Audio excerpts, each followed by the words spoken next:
Hi friends, welcome to my channel. ఈరోజు మన ఛానల్లో విలేజ్ స్టైల్లో మటన్ కర్రీ ఎలా తయారు చేసుకోవాలో చూసేద్దాం. ఈ కర్రీని బగారా రైస్తో, చపాతీతో, జొన్న రొట్టెతో దేనితోనైనా తినొచ్చు. నేను కూడా ఇంట్లో మటన్ కర్రీ ఎప్పుడు ఈ విధంగానే చేస్తాను. గ్రేవీ కూడా చాలా పర్ఫెక్ట్గా టేస్టీగా ఉంటుంది. ఇప్పుడు విలేజ్ స్టైల్లో మటన్ కర్రీ ఎలా తయారు చేసుకోవాలో చూసేద్దాం.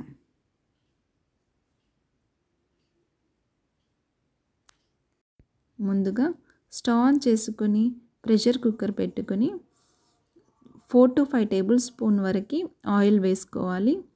ఆయిల్ కొద్దిగా హీట్ అయ్యాక అందులో ఒక బిర్యానీ ఆకు, 2 దాల్చిన చెక్క, కొద్దిగా బిర్యానీ పువ్వు వేసుకోవాలి.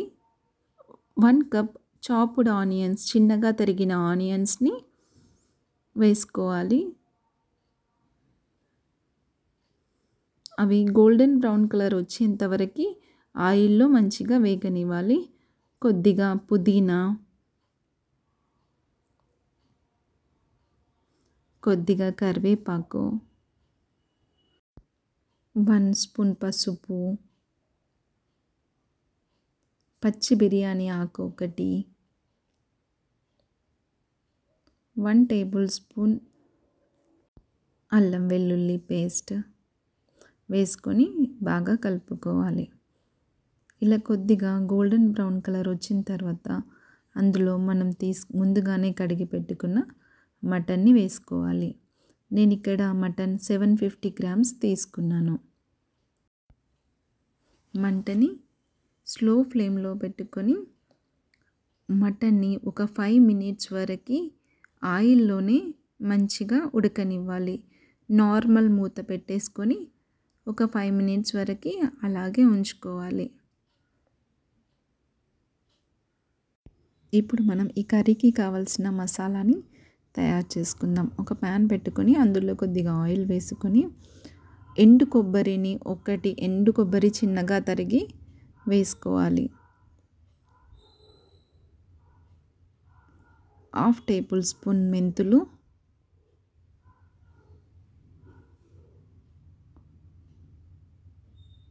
4 లవంగాలు, 2 ఇలాచీ, కొద్దిగా దాల్చిన చెక్క, 1/2 టేబుల్ స్పూన్ జీలకర్ర, 1/2 టేబుల్ స్పూన్ మిరియాలు వేసుకొని మంచిగా కలుపుకోవాలి. ఇలా ఎండు కొబ్బరిని కొద్దిగా ఆయిల్లో వేయించడం వల్ల టేస్ట్ ఇంకా చాలా బాగుంటుంది. ఒక 1 టేబుల్ స్పూన్ ధనియాలు వేసుకొని బాగా మిక్స్ చేసుకోవాలి.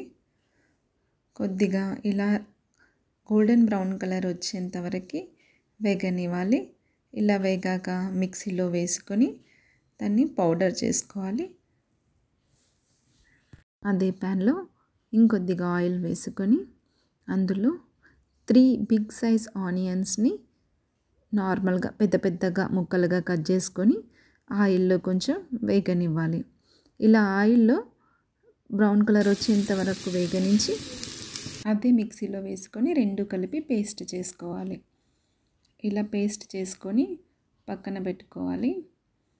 మనకి మటన్ ఆయిల్లో ఉడుకుతుంది కదా, ఇలా మూత తీసి చూస్తే మటన్కి ఉన్న వాటర్ అంతా పోయి ఆయిల్లో ఉడుకుతుంది. అప్పుడు 1 table spoon salt, 2 table spoons chilli powder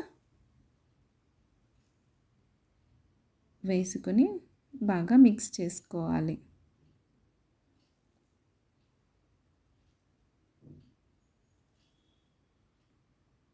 ఇలా మిక్స్ అయిన తర్వాత మనం గ్రేవీ తీసుకున్నాం కదా పేస్ట్, ఆ గ్రేవీని కూడా ఇందులోనే వేసేసుకొని మంచిగా కలిపేసుకొని మూత పెట్టేసుకొని ఒక 5 మినిట్స్ వరకు మంచిగా ఆయిల్లోనే ఈ పేస్ట్ని మగ్గనివ్వాలి.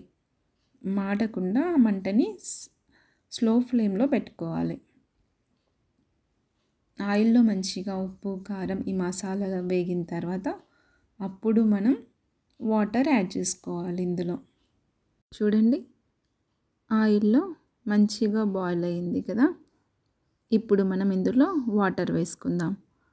నేను పెద్దవి 2 గ్లాస్ వాటర్ వేసుకున్నాను.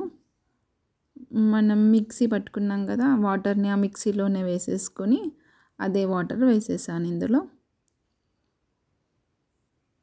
మంచి హై ఫ్లేమ్లో మంటను పెట్టేసుకొని ఒక 10 మినిట్స్ వరకు నేను నార్మల్ మూత పెట్టేసుకొని ఉడకనించాను. మీరు కావాలనుకుంటే 3-4 విజిల్స్ వచ్చేంత వరకు ఉంచండి. ఇక్కడ మటన్ లేతగానే ఉంది, అందుకనే నేను విజిల్స్ కూడా పెట్టలేదు. ఈ వాటర్ అంతా మంచిగా చిక్కదనం వచ్చేంత వరకు బాయిల్ అయ్యి మనకి చిక్కగా సూప్ వస్తే అప్పుడు మనం మంటని ఆఫ్ చేసేసుకోవాలి. లాస్ట్లో కొద్దిగా మీట్ మసాలా కొత్తిమీర వేసుకొని కలుపుకొని స్టవ్ ఆఫ్ చేసుకుంటే సరిపోద్ది. Mutton curry ready. ఈ స్టైల్లో మీరు ఎప్పుడు ట్రై చేయకపోతే ఒకసారి ట్రై చేసి ఎలా ఉందో కామెంట్ చేయండి.